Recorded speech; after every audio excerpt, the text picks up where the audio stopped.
What would you say if I said the word vampire? Myth?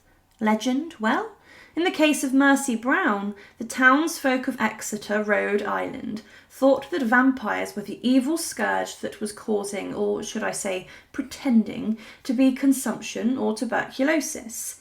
Their beliefs led them to dig up the remains of Mercy Brown and perform rituals, and it was an incident linked to the wider New England vampire panic that spread from the late 1700s all the way to the late 1800s.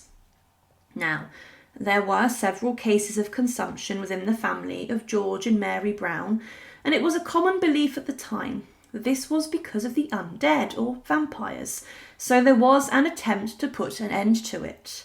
Now, several members of the family suffered from TB infections in the 80s and 90s of the 1800s, and at the time, tuberculosis was called consumption. It was devastating with fatal consequences, and as such it was feared.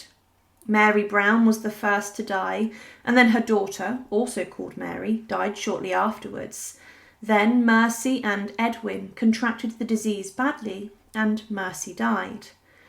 Neighbours and friends of the family now believed that one of the dead must be a vampire, but they did not specifically use that name.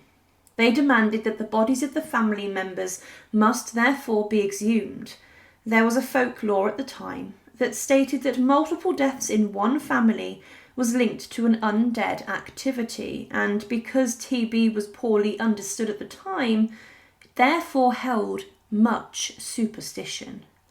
Now, as I said, the bodies of the dead family members were exhumed with the permission of the father, George Brown, in 1892. It's believed that the exhumation showed that Mary, the mother, and Mary, the daughter, both showed the expected levels of decomposition, but the body of Mercy was in very good condition, and taking into account that she was actually dead, this was scary and surprising to those who dug her up. There was almost no signs of decomposition, and there was still blood within her heart. Now, modern thinking and logic tells us that Mercy's body was stored in an above-ground crypt for almost 2 months, and this crypt was like a freezer. But at the time, the minds of the people were full of superstition, and their superstitions dictated that Mercy therefore must be undead or a vampire. So, as a result, the townspeople removed her heart and her liver, and they then burned them. The final child, who had not yet died, Edwin, was given a tonic made from the ashes of the organs and water, and he was made to drink this in an attempt to cure him. But it did not, and he died within 2 months. Now, what was left of Mercy's body and remains was then buried in a churchyard of the Baptist Church in Exeter. Now, the father, George Brown, he didn't catch the disease, and he even lived long enough for a vaccine for tuberculosis to be created that actually cured the disease.